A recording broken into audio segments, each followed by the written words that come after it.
Bonjour à toutes et à tous, bienvenue sur Éloquence. Aujourd'hui, on va parler d'un sujet absolument primordial, la santé mentale. Ça touche absolument tout le monde, c'est un peu tabou en France. On va aller rejoindre un psychologue, psychothérapeute. On va en parler absolument sans filtre, on va poser toutes les questions. On va aller le rejoindre tout de suite, c'est parti. La santé mentale, c'est un sacré sujet. C'est un sujet qui touche tout le monde.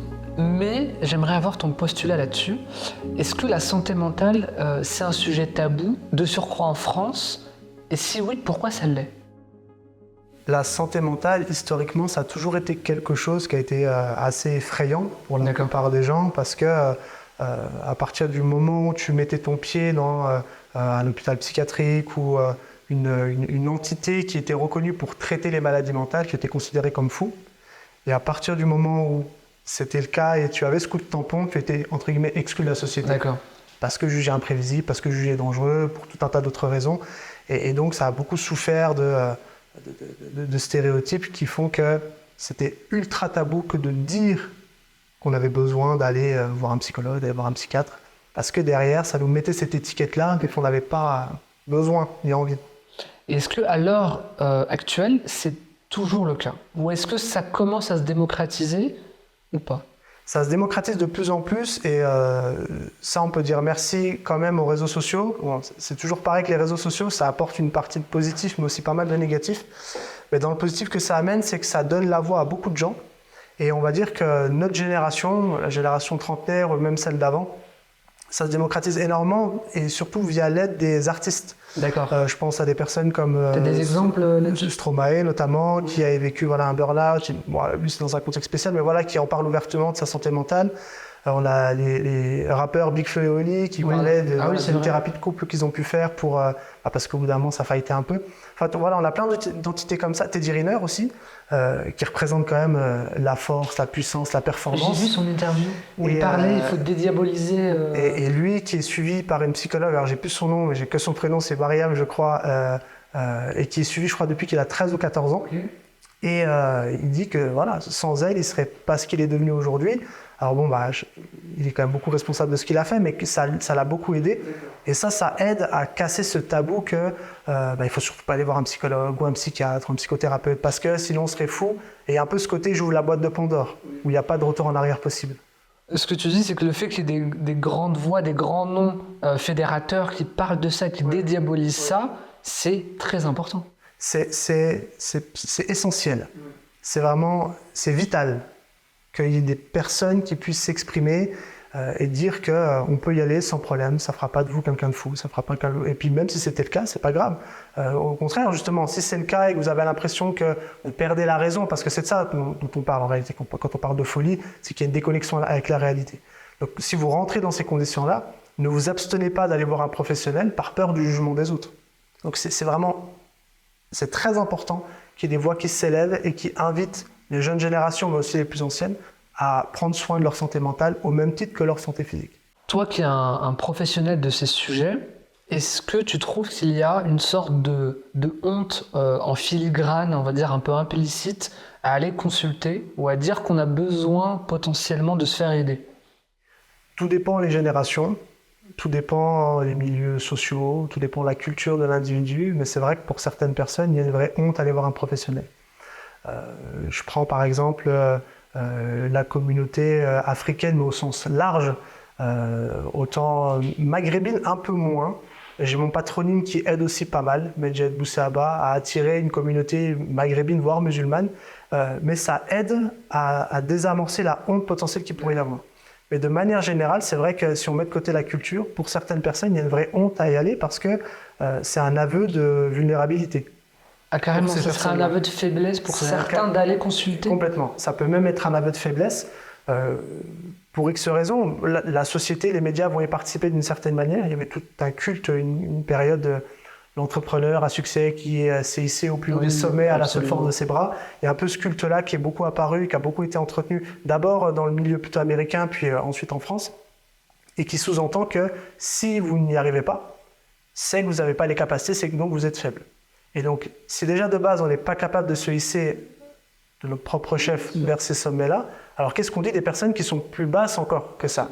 Donc c'est presque un double aveu de faiblesse à ce moment-là.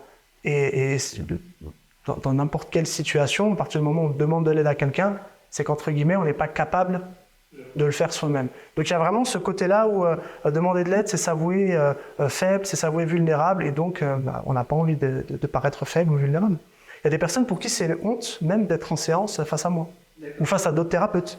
Parce que voilà, j'ai honte de venir, soit ils ne se sentent pas légitimes, je ne souffre pas assez pour venir, soit j'ai honte de devoir demander de l'aide, je devrais être capable de m'en sortir tout seul. Voilà, donc on a vraiment tout un tas de profils différents. En off, on en parlait justement et on se disait que quand tu as une maladie physique, tu vas voir un médecin et tu ne te dis pas je vais me soigner tout seul. Et ce truc avec la santé mentale, quand on sent qu'on a un souci mental, on devrait, comme tu disais, aller voir quelqu'un parce que c'est un souci aussi, mais on ne fait pas du tout le même parallèle qu'avec un problème physique. Pourquoi il y a cette dichotomie entre ces deux santé, entre guillemets? Parce qu'il y a ce côté déjà où c'est pas palpable. Tu vois, tu viens te blesser la main, j'ai une coupure, là c'est mon chat qui m'a griffé, bon je la vois. C'est concret tout de suite. Ça pique par ici, je regarde, bon je fais le lien, tac. Quand c'est mental, on ne voit pas ce que c'est pas palpable, c'est pas d'où ça vient. Et puis en plus de ça, si je prends par exemple les problématiques plutôt émotionnelles, on va parler de troubles anxieux par exemple. Des personnes qui auraient une tendance à être anxieux, donc à appréhender le futur. Après on a des typologies différentes, mais on va prendre cette globalité-là. Comment est-ce que je le vois? C'est un peu dans le ventre, mais pour d'autres c'est plutôt là, d'autres c'est dans la tête, d'autres il y a des ruminations. Donc c'est très difficile pour eux de le rendre concret. Donc il y a déjà ce côté-là, où c'est un peu effrayant, donc on préfère même pas le regarder.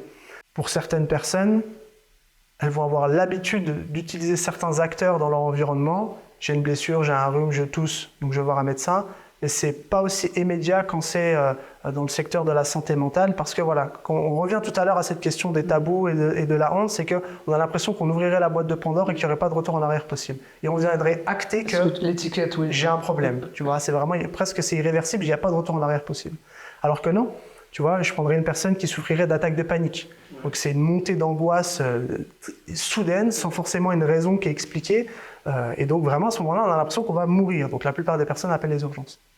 Mais si on démocratisait un petit peu plus ce qu'était une attaque de panique, qu'on en parlait un petit peu plus, que c'était complètement commun, de la même manière qu'on parlerait d'une gastro, ou d'une grippe ou de la varicelle, ce serait beaucoup plus logique derrière d'aller contacter par exemple les urgences psychiatriques, qui aujourd'hui vont être moins partagées dans les conversations que d'aller aux urgences.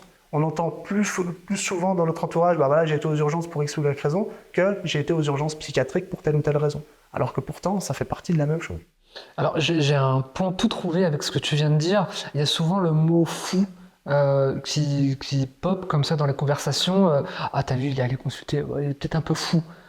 Pourquoi ce terme fou est corrélé en fait avec tous ces problèmes-là? Est-ce que, comme tu disais, c'est de par l'histoire, il y a ce pont qui est fait avec la folie en fait. C'est multifactoriel. Et tu sais, c'est un petit peu comme la thématique des serial killers, des psychopathes. Tu vois, ça alimente beaucoup de fantasmes et ça fait partie un peu du fantasme général qu'on partage tous. C'est, lui là-bas, il a l'air bizarre, un peu de voyeurisme. Il y a ça qui participe. La télévision, le cinéma, tout ça, il y a beaucoup contribué.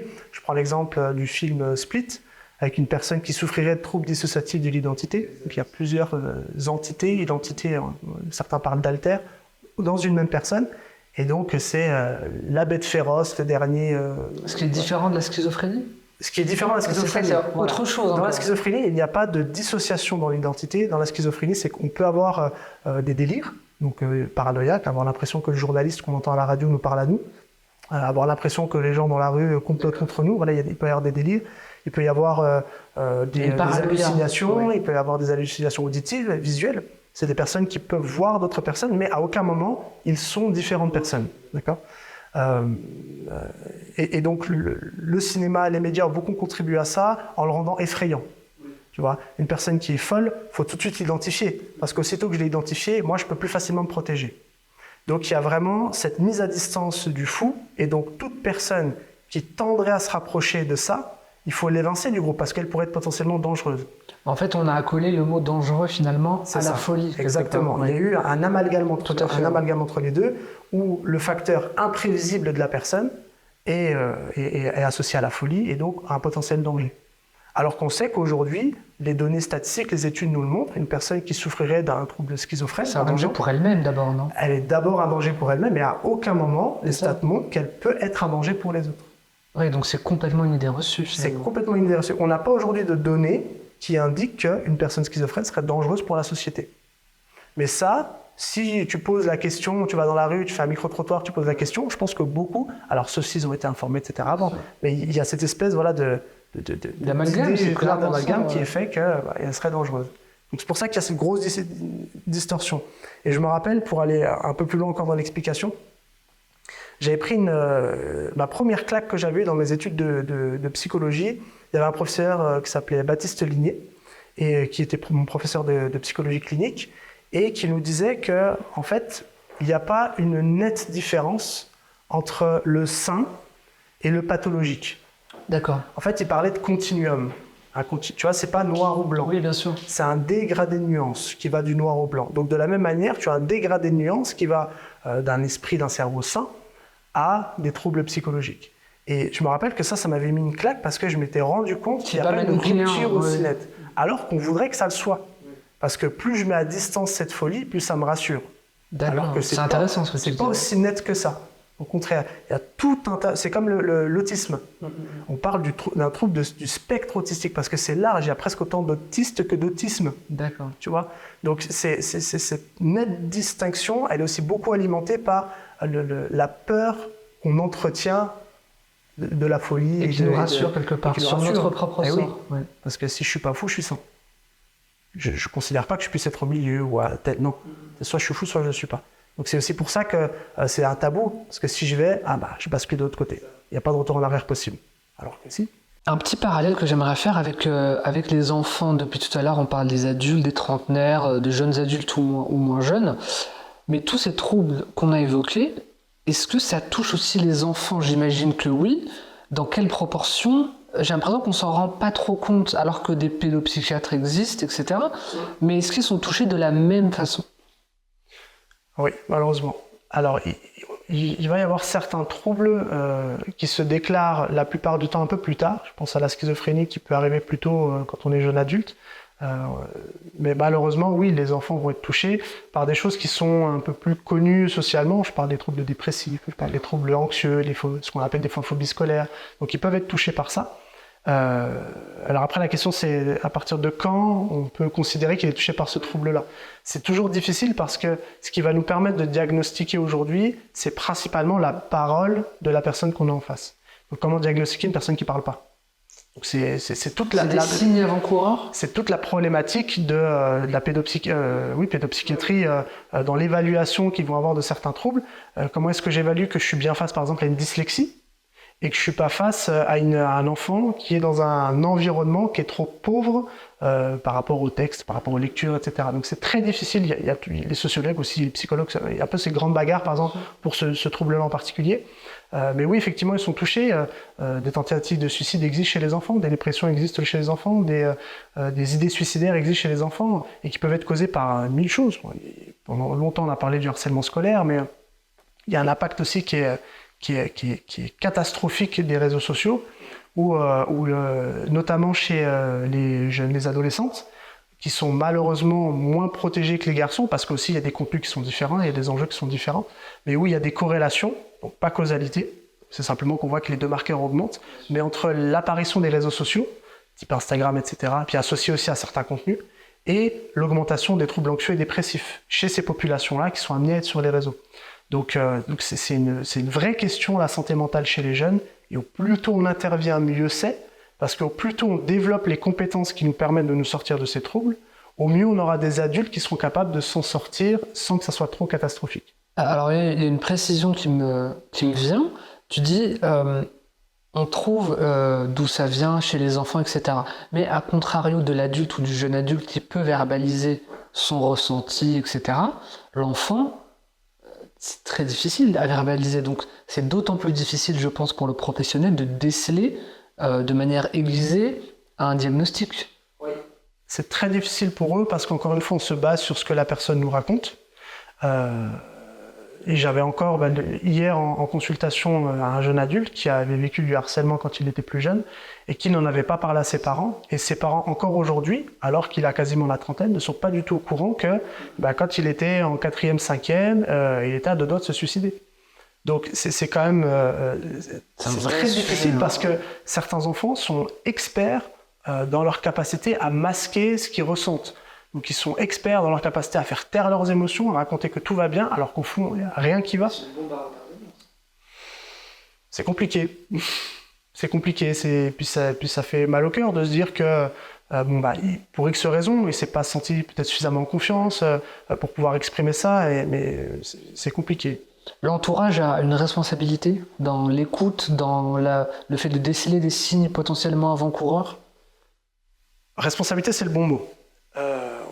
Parce que responsabilité, c'est le bon mot parce qu'il faut faire attention à ne pas confondre avec être fautif. Bien sûr. Pour moi, c'est important ces distinctions-là. Les mots, pour moi, sont très importants. On est d'accord. On est bien d'accord là-dessus. Donc la responsabilité, oui, on est responsable d'une certaine manière. Parce qu'en tant que parent, avec les enfants, on doit pouvoir essayer de créer un climat suffisamment sécure, suffisamment accueillant, acceptant aussi pour accueillir la parole. Ouais. J'entendais là dernièrement un monsieur qui parlait justement de la pédophilie, de tous les ravages que ça peut avoir, et de notre posture lorsqu'on est amené à accueillir ce que nous dépose un enfant, qui viendrait nous raconter qu'il a été touché ou autre. Et que la plupart du temps, on va être là à remettre en question la parole de l'enfant et à en douter. Et il faut presque croire aveuglément sur le moment l'enfant. Parce que prendre son fardeau et...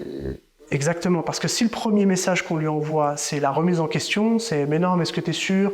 Je prends un enfant qui se ferait harceler. « Mais tu es sûr que tu as bien compris? Peut-être qu'en fait il rigolait, mais non, mais là t'exagères, au final, voilà, c'est juste un genre de copain. C'est la pire chose à faire. Il faut que tu t'affirmes, il faut que tu... » Et en fait, c'est catastrophique pour l'enfant, parce que si ça se trouve, lui, il mijote ça depuis 1 an, enfin il ose en parler, et quand il en parle, on ne le croit pas et on le renvoie à ce qu'il peut dire. Donc on a une responsabilité, on n'est pas fautif, mais on est responsable de pouvoir créer un environnement suffisamment sécure. Les parents, les enseignants, les amis, on est tous plus ou moins responsables, ne serait-ce que vous en tant que citoyen, quand on voit une personne dans la rue qui ne va pas bien, à ce moment-là, en étant témoin, vous avez une part de responsabilité aussi de ce qui pourrait se passer derrière. Alors, quel conseil tu donnerais aux gens qui nous regardent et qui se disent « moi j'aimerais bien consulter » ou « je ressens le besoin de parler à quelqu'un ». Quel professionnel choisir? Comment le choisir? Comment se sentir en confiance? Parce que je pense qu'il y a une réciprocité dans la confiance avec son thérapeute aussi qui est importante, voire sine qua non. Comment on choisit? Plusieurs questions en une. La première, quel conseil? C'est tenter. Vous n'avez rien à perdre. Tentez l'expérience, allez voir ce que ça peut donner. Il n'y a aucun engagement quel qu'il soit, c'est-à-dire que vous pouvez très bien démarrer à l'accompagnement, ça ne veut pas dire que vous signez pour X séances. Il y a plein de psychologues différents et tous les psychologues ont aussi des outils différents. Je prends les 2 qui sont les plus grands connus, on va parler de la psychanalyse, qui a été la grande représentation que la population a de la psychologie. C'est Freud, c'est allongé sur un divan et on élabore tout seul et le thérapeute intervient partiellement. Et puis vous avez tout un autre courant dans lequel moi je m'inscris, qui sont les thérapies cognitives et comportementales, où là on a une posture qui est beaucoup plus active, où je vais des fois parler presque à 50%, 50-50 dans la séance avec le patient. Et on va être dans un vrai contrat collaboratif. C'est là où je rejoins ce que tu disais sur la condition sine qua non de, nous on va parler d'alliance thérapeutique. C'est-à-dire qu'aujourd'hui on le voit avec certaines études, ce qui fait l'efficacité d'une thérapie tient davantage dans la relation qui est créée entre le thérapeute et le patient, que de l'outil thérapeutique qui est déployé. Mais c'est un vrai truc que tu dis là, parce que on en parle comme d'un détail, parfois on entend les gens parler, oui mais tu penses que je dois aller voir qui? Mais c'est pas du tout ça, la question c'est, il faut que tu ailles voir quelqu'un avec qui tu te sens bien pour pouvoir justement développer cette relation et être soigné entre guillemets. Ouais. Parce que si tu parles timidement, c'est possible, alors après tu peux être timide, ça peut mettre du temps avant de s'installer, tu peux ne pas accorder ta confiance tout de suite, on en parlait en off, voilà, j'ai déjà eu des patients avec qui on a fait 5, 6, 7 séances et qui m'annoncent à la 7e qu'en fait la vraie raison c'est celle-là et donc tu dois accueillir ça. Donc entre guillemets le travail qu'on a fait avant n'est pas perdu, mais on était en train de réparer les pneus de la voiture alors que le problème c'était le phare, tu vois, on donnait un peu cet exemple-là. Cette métaphore-là que tu as sortie en off, je la trouve incroyable, c'est vrai. Alors tu peux nous la redire? L'idée c'est que lorsque vous allez voir un thérapeute, au plus tôt vous pouvez faire preuve de transparence, mieux c'est. Et l'exemple qu'on donnait en off, c'est imaginez si vous allez demain chez votre garagiste, vous venez avec votre voiture, vous avez un problème au pneu, mais que vous lui dites que vous avez un problème au phare. Le garagiste va venir réparer les phares. Et vous continuez à le voir en lui disant, bah non, mais le problème est toujours pas réglé. Et lui vous dira, mais j'ai réglé les phares. Mais tant que vous ne lui aurez pas dit que le problème c'est les pneus, le problème ne pourra pas se régler. Donc, bon, c'est une métaphore qui vaut ce qu'elle vaut, mais c'est vraiment... Je la trouve très parlante. C'est vraiment pour dire que ce qui est vraiment plus important, c'est de pouvoir dire les choses et de vous sentir en confiance de les dire. Ça, c'est important. Si vous ne vous sentez pas en confiance avec votre thérapeute, ce qui peut être le cas dans les premières séances, c'est normal. Et si vous voyez que ça fait quand même 5, 6, 7, 8 séances que vous êtes avec lui, que vous êtes un peu en résistance, vous ne vous sentez pas à l'aise, que vous n'avez pas envie d'aborder certains sujets, sentez-vous complètement libre d'aller voir un autre thérapeute. Et du coup, ça me permet là de faire la transition sur l'autre question que tu avais, sur les différents professionnels qu'on peut avoir. Et ça va me permettre de mettre un point de vigilance aussi sur quelque chose. Globalement, on retrouve 3 types de thérapeutes. On va avoir les psychiatres, qui sont des médecins qui se sont spécialisés dans les troubles psychologiques, psychiatriques, qui va être vraiment la médecine des maladies mentales. On va avoir le psychologue, qui n'est pas médecin, qui a eu un cursus en psychologie, donc qui a une licence et un master, et qui a le titre de psychologue, qui est un titre protégé légalement. C'est-à-dire qu'on fait partie des professions libérales réglementées. Et puis, vous avez les psychothérapeutes. Les psychothérapeutes ont reçu une formation clinique, psychopathologique, on parle, d'une durée au minimum de 400 heures, et qui, en plus de ça, ont réalisé un stage clinique qui ont permis d'obtenir ce titre de psychothérapeute. Tout le reste, je vous invite à pas forcément y aller tout de suite. Parce que le problème, c'est qu'il y a beaucoup de professions qui existent aujourd'hui qui vont surfer sur les psychologues et les psychiatres ou les psychothérapeutes. Je pense aux psychopathes praticiens, je pense aux psycho-énergéticiens. En fait, c'est un peu la mode en ce moment de rajouter des psychos devant. Et le problème, c'est qu'en fait, ces personnes-là, elles ont très bien pu suivre un webinaire de 2 heures et se considérer comme thérapeute. Alors, je rebondis parce que c'est très intéressant ce que tu dis là. Outre les 3 casquettes, entre guillemets, que tu as évoquées, toutes les autres sont à prendre avec méfiance. Parce que vous ne savez pas qui vous avez. C'est ça. Comme tu dis, une formation par mail de 2 heures et il s'est déclaré... Demain, tu réserves là ce cabinet dans lequel on est, tu mets devanture psychopraticien, personne ne viendra t'ennuyer. Personne ne pourra vérifier. Et surtout, ça va créer du crédit auprès des patients qui vont voir psy quelque chose. Si cette question elle était aussi claire, on n'aurait pas à se la poser et y répondre aujourd'hui. Tu vois, la distinction entre un médecin et un garagiste, t'as pas de doute. Bon, si aujourd'hui on doit se poser la question des différences entre psychiatre, psychologue et psychothérapeute, c'est qu'il y a un espèce de doute. Donc imagine quand tu rajoutes à ça psycho et quelque chose derrière. Pour les gens, tu es en souffrance, ça va pas. Tu tapes psychologue, anxiété, tu tombes sur un qui a fait un joli site avec psychopraticien, machin, tu y vas. La personne, en fait, c'est simplement que quand elle était petite, elle était anxieuse, elle a fait 2 respirations, ça allait mieux, puis elle t'enseigne comment faire, bah ouais, mais c'est catastrophique. Donc, tu as des psychopraticiens qui sont bons, on va pas généraliser, tu en as peut-être qui sont même meilleurs que les gens qui sont diplômés, mais de manière générale, une personne diplômée, malheureusement, elle aurait quand même des compétences en moyenne supérieures à une personne qui est non diplômée. C'est ce point de vigilance que je voulais amener, c'est faites attention à qui vous avez en face de vous. Voilà. N'hésitez pas à demander, quand vous prenez rendez-vous avec quelqu'un, les diplômes. N'hésitez pas à lui demander où il s'est formé. Si c'est pas bien clair sur son site, il ne faut pas hésiter à questionner la personne. Alors c'est très intéressant tout ce que tu dis sur psychologue, psychothérapeute, psychiatre. En ce moment, il y a une mode qui se répand de manière incroyable, je trouve, c'est les coachs, le développement personnel, etc. Quel regard tu portes? C'est quoi ton postulat là-dessus, toi? Effectivement, ça explose. On le voit, et puis ça attire de plus en plus de personnes. On le voit c'est très connecté avec cette idée aussi de self-made man dont on parlait tout à l'heure, l'idée que de pouvoir s'en sortir seul, et qui en fait est juste un gros biais du survivant, c'est qu'on met de la lumière sur un qui a réussi, mais combien ont répété la même recette sans forcément réussir.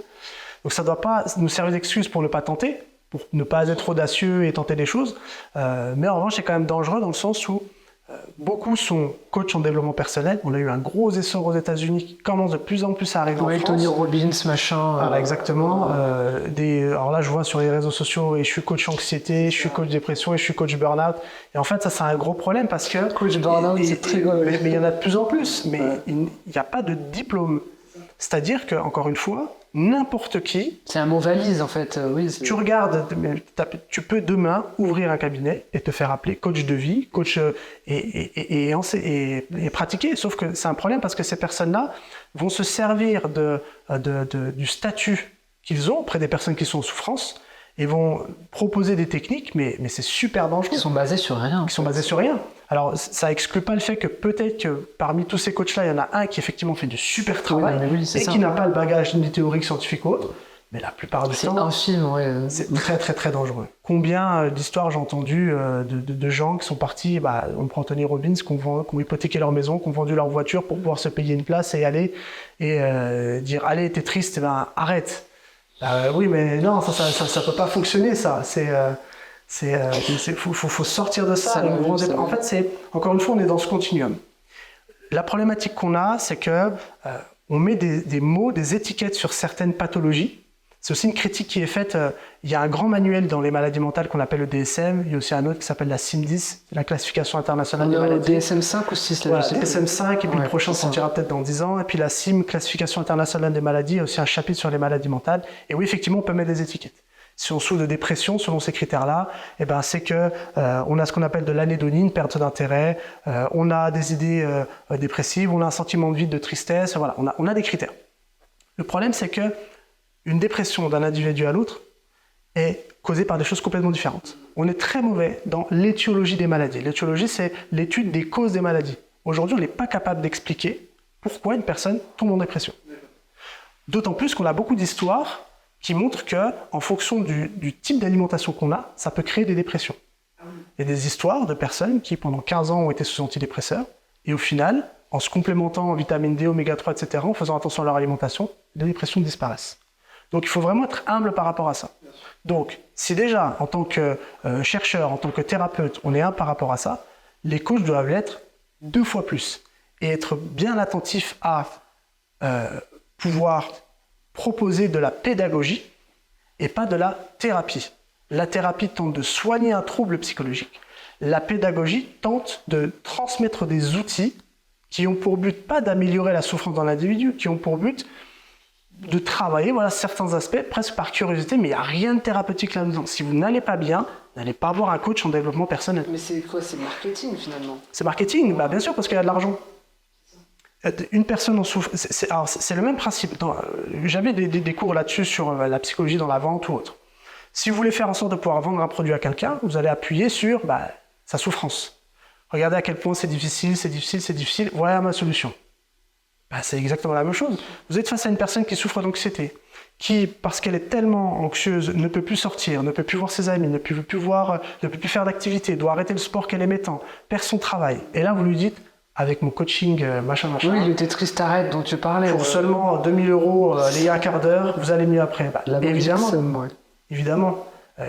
Imagine demain, j'en sais rien, on te coupe la jambe, tout le monde te dit qu'elle ne pourra pas repousser, puis il y en a qui dit si c'est possible. T'as envie d'y croire. Bien sûr, c'est séduisant. C'est séduisant. Et il y a le côté instantané. Tu vois, on est beaucoup dans une société... d'instantanéité, absolument. Oui, je suis tout à fait d'accord. Beaucoup. On recherche des solutions immédiates. Tu vois, ça fait très boomer, mais côté, tu vois, réseaux sociaux, Insta, on a besoin de... Il faut que ça aille vite, tout de suite. Être riche rapidement. Il y a ce truc en leitmotiv qui revient. La solution rapide, c'est ça. Tout de suite, je vais pas bien, il faut que ça marche tout de suite. Exact. J'avais une personne comme ça que j'avais reçue en séance qui souffrait, pour moi, d'attaques de panique et qui, pour elle, souffrait de syndrome post-Covid. Bon, ça exclut pas cette hypothèse-là, mais qui attendait de moi que je règle le problème en une séance. Sauf que non, quand je fais une première séance, moi, l'objectif, c'est de découvrir la personne. C'est qu'on fasse connaissance, qu'on échange, je pose les bases, je leur explique que voilà, je suis pas supérieur à eux, que moi, j'ai pas réglé tous mes problèmes, qu'on est chacun sur notre propre montagne, que vous avez la vôtre, moi j'ai la mienne, qu'on la gravit chacun de notre côté, mais que moi, de là où je suis, je peux mieux voir les enjeux qu'il y a dans votre montagne. Très intéressant. Donc, il y a vraiment cette notion, on va être en alliance. On pose le problème là, et on essaie de le régler. Tu parlais d'alliance thérapeutique. Alliance thérapeutique, pour moi, c'est capital. C'est vraiment de faire attention à ça. C'est pas toujours évident, mais on fait attention à ça. Et donc, cette personne était dans une relation de service à ce moment-là. Elle voulait, allez, j'ai testé hypnothérapeute, sophrologue, coach, nutritionniste, etc. Ça marche pas. Allez, je chante un psychologue dans une séance, il faut que ça soit réglé. Eh non. C'est illusoire. C'est illusoire. En moyenne, si je prends les TCC, l'outil que je mobilise, les thérapies cognitives et comportementales, on compte en moyenne une 15aine de séances par problématique. C'est une grosse moyenne. Hein. Dans la psychanalyse, pas tous les psychanalystes seront d'accord. J'imagine que c'est plus. Mais on va considérer une 50aine de séances. On va plutôt considérer que c'est des thérapies longues. Même si longue, ça veut tout et rien dire. Mais donc, une séance, c'est pas possible. Il y a un vrai culte de ce côté instantané qui doit apparaître. C'est générationnel, ça? Je sens dubitatif. Ouais, je sais pas. J'ai l'impression, mais je me base sur rien. Tu vois, je te le dirais comme ça d'instinct, mais quoique, tu vois, on en parlait en off, ma patientèle est plutôt une voilà, une patientèle qui est autour de mon âge, ils sont complètement en accord avec l'idée que ça puisse prendre du temps. Donc c'est pas si générationnel que ça. C'est pas si générationnel que ça. Je pense que ça dépend vraiment de l'individu et de son rapport aux choses. C'est subjectif complet en fait. Oui. Et après, on est des êtres humains. Donc quand t'as mal, t'as envie que ça disparaisse tout de suite. Quand t'es aux urgences, tu vas mentir en disant que t'as mal à 9 sur 10 pour être pris plus vite. Voilà. Quand t'as mal, t'as envie que ça avance. Donc on peut pas leur en vouloir. Mais c'est là où les coachs en développement personnel savent titiller ce point-là pour plus facilement vendre des services. Et c'est malheureux, mais ils vont servir de la souffrance des autres. Parfois en étant convaincus. Hein. Je leur prête pas forcément de mauvaises intentions. Mais parfois ils peuvent s'auto-convaincre qu'ils font le bien, mais un peu cette phrase cliché. Mais tellement d'aplomb que... l'enfer est pavé de bonnes intentions. Tu vois. Donc tu as ce côté-là qui rappelle à l'ordre. Mais voilà un peu l'idée. Quel conseil tu donnerais aux gens qui nous regardent, qui se posent des questions sur leur santé mentale, qui se disent est-ce que je dois aller en parler, est-ce que je dois le garder pour moi, est-ce que je dois prendre soin de ma santé mentale tout seul? Quel conseil tu leur donnerais? Il y aura 2 conseils. Premier conseil sur comment prendre soin de sa santé mentale. Deuxième conseil sur est-ce que je dois aller voir un professionnel ou pas. Premier conseil sur comment prendre soin de sa santé mentale. Très souvent quand je démarre un accompagnement, comme je te disais, on connaît très mal l'étiologie des maladies. On n'est pas capable de savoir pourquoi une dépression arrive à ce moment-là. Donc je vais balayer plusieurs piliers qui contribuent fortement à notre santé mentale. La première chose que j'essaie d'investiguer, c'est le sommeil. Quelle quantité et quelle qualité de sommeil la personne a en ce moment et depuis combien de temps? Parce que le sommeil, c'est un dopant naturel.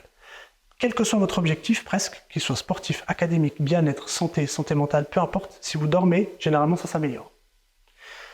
Le deuxième pilier, c'est l'alimentation. Comme je te le disais, certaines dépressions peuvent être causées par l'alimentation. Il y a même des études qui sont sorties il n'y a pas longtemps qui ont fait des liens entre la consommation de chips et l'augmentation de la dépression. Tu as un vrai impact des aliments ultra transformés. Mais méconnu cet impact, je pense. Eh bien oui. À quel point ça a l'air tellement primordial, mais les gens ne s'en rendent pas forcément compte. Non, mais encore une fois, ce qui est difficile, c'est que c'est la poule et l'œuf. Est-ce que je mange mal parce que je suis anxieux ou parce que je suis en dépression, ou inversement, c'est parce que, tu vois. Donc, mais dans tous les cas, c'est d'essayer d'être concentré là-dessus, au moins en prévention, tu vois. Donc sommeil en premier, alimentation, au moins 80% de l'alimentation de produits non transformés. En gros, c'est des trucs que tu trouves dans la nature, des patates, des brocolis, des choux-fleurs, des trucs comme ça, des trucs que tu peux retrouver naturellement. Et puis, ne pas manger en trop grande quantité. Bon, il y a beaucoup de il faut, hein, mais je te donne un peu les grands conseils. Deuxième chose, en accord avec votre médecin, soyez attentif par rapport à ça, mais le jeûne peut être un super antidépresseur. Intermittent ou... Jeûne intermittent, jeûne sec, jeûne long, plutôt des jeûnes prolongés. Les études elles vont plutôt dans ce sens-là, où un jeûne court aura tendance à exacerber les symptômes dépressifs et anxieux. Un jeûne prolongé, à partir de 7 à 10 jours, c'est comme ça qu'on considère prolongé, va avoir des vertus sur la dépression, l'anxiété, principalement. Les études que j'avais pu voir sur le sujet étaient beaucoup concentrées là-dessus.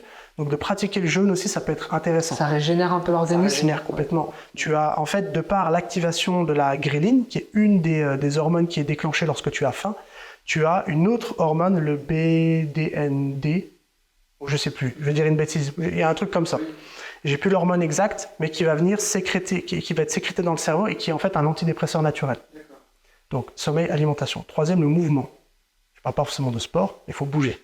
Courir, sauter, grimper, faire de la marche, de la natation, il faut bouger. Idéalement, au moins, 3 heures par semaine où le cœur pulse un peu. Les 3 endroits où tu as le plus de neurones, tu as le cerveau, là où il y a des milliards de neurones, tu as l'estomac ensuite, il y a une centaine de millions de neurones. On dit que c'est le second cerveau. Et ensuite, tu as le cœur. Il y a aussi plusieurs neurones. Le fait de le faire battre aide aussi à réguler les symptômes anxieux et dépressifs. Je parle beaucoup de ces deux choses-là parce que 80% des personnes qui viennent 90% qui viennent en consultation viennent pour ces problématiques-là. Donc tu sais qu'aujourd'hui, il y a eu des études qui ont prouvé qu'il y avait une supériorité de l'activité physique sur la thérapie lorsqu'on doit régler des problèmes dépressifs ou anxieux. Par exemple, l'activité physique musculation aiderait plus à traiter la dépression. Et l'activité type cardiovasculaire. Parce que tu sécrètes une certaine hormone? Je ne saurais pas t'expliquer pourquoi. Les études partent dans ce sens-là. C'est difficile un peu d'expliquer ça. Mais en tout cas, il se passe des choses, notamment autour des hormones de la dopamine, de l'endorphine, de la sérotonine, de l'ocytocine, qui sont des hormones qui sont précisément plutôt la sérotonine, mais globalement touchées, notamment dans la dépression, qui est en fait une incapacité à capturer totalement la sérotonine. En gros, tu adores les fraises, tu manges des fraises, tu as 100 unités de sérotonine, et n'importe quoi. Et bien là, quand tu es touché par un trouble dépressif, tu n'es plus capable de capturer cette sérotonine. Donc, tu manges des fraises, mais tu n'as plus ces 100 unités-là. Et le problème, c'est que dans le cerveau, tu as une petite machine qui va capturer constamment une partie de cette sérotonine-là pour éviter que tu deviennes fou. Parce que si tu en as trop, ouf. Le problème, c'est que lorsque tu reçois déjà pas beaucoup, mais que sur ce pas beaucoup, je t'en prends, bah, 13-0 quoi. Et donc derrière, c'est à ça que servent les antidépresseurs, c'est que c'est des inhibiteurs de la récapture de la sérotonine. Ça t'empêche cette espèce d'impôt que le cerveau a pour que le peu que tu aies, tu l'aies vraiment. Okay. Ouais, c'était une petite parenthèse. C'est tout un laboratoire. Il y a une chimie du cerveau qui est incroyable, complexe. C'est ultra complexe. Mais déjà que ces piliers-là, donc sommeil, donc on récapitule sommeil, alimentation, mouvement, relations sociales, en qualité principalement. Il y a plein d'études qui sont sorties, notamment longitudinales, sur plus d'une centaine d'années, qui ont montré l'impact des relations sociales de qualité encore une fois. Tu mets l'accent sur le de qualité, pas toutes, parce que tu en as des toxiques, tu en as des néfastes, tu en as des inutiles, mais donc des relations sociales de qualité, donc choisies. Oui. Pas imposé, on est d'accord. Alors, ça est de qualité dans le sens, dans la profondeur des échanges. Confiez-vous, écoutez les confidences, nouez des liens, faites confiance, recevez la confiance de quelqu'un. C'est dans ce sens-là qu'il y a de la qualité. Et puis, nourrissez des liens proches. Ça sert à rien d'avoir 1000 amis à qui on ne pourrait pas demander un déménagement. Non, mieux vaut en avoir 2 ou 3 qui sont là dans tous les moments, plutôt que d'en avoir 1000 qui sont là que quand ça va. Et puis, le dernier point, qui est quand même aussi intéressant, mais c'est pour ça qu'il est en dernier, c'est l'exposition au soleil. On est... beaucoup en Occident, beaucoup en Occident, en Europe aussi principalement, on souffre du manque de soleil et l'exposition au soleil aide aussi à réguler les hormones, les humeurs et donc vont voir une amélioration des symptômes dépressifs et anxieux. D'accord, la lumière naturelle donc. Complètement, l'exposition au soleil, ça aide à régler tout ça. Et le dernier point, si je devais en donner un, c'est la notion de faire des choses qui ont du sens dans votre vie. C'est très en lien avec le modèle thérapeutique que je suis amené à déployer en séance, qui est l'ACT, donc c'est Acceptance and Commitment, c'est l'acceptation et l'engagement, thérapie d'acceptation et l'engagement, qui met l'accent sur, si on veut être heureux, si tant est que le bonheur existe, il va résider dans la cohabitation de deux choses, c'est une vie et des actions basées sur vos valeurs, basées sur la personne que vous souhaitez être, et une acceptation générale des ressentis, des vécus internes, émotions, sensations, pensées. Donc je dirais le dernier socle, valeur, qui est peut-être plus important que tout ça, mais réfléchissez à quelle est la personne que vous voulez être et faites en sorte d'être aligné avec ça. Oui, c'est ça. Okay. Voilà. Un conseil long, mais du coup, voilà. Tu as 6 conseils là pour... Qui va aider beaucoup de monde, ouais. Merci beaucoup de nous avoir reçus. Merci à toi pour l'écoute. Belle continuation et je te dis à très bientôt. À très bientôt. Merci à toutes et à tous d'avoir regardé cette vidéo jusqu'au bout. J'espère qu'elle vous aura plu. On se retrouve sur Eloquence dans quelques jours pour une nouvelle interview. D'ici là, prenez soin de vous. Ciao.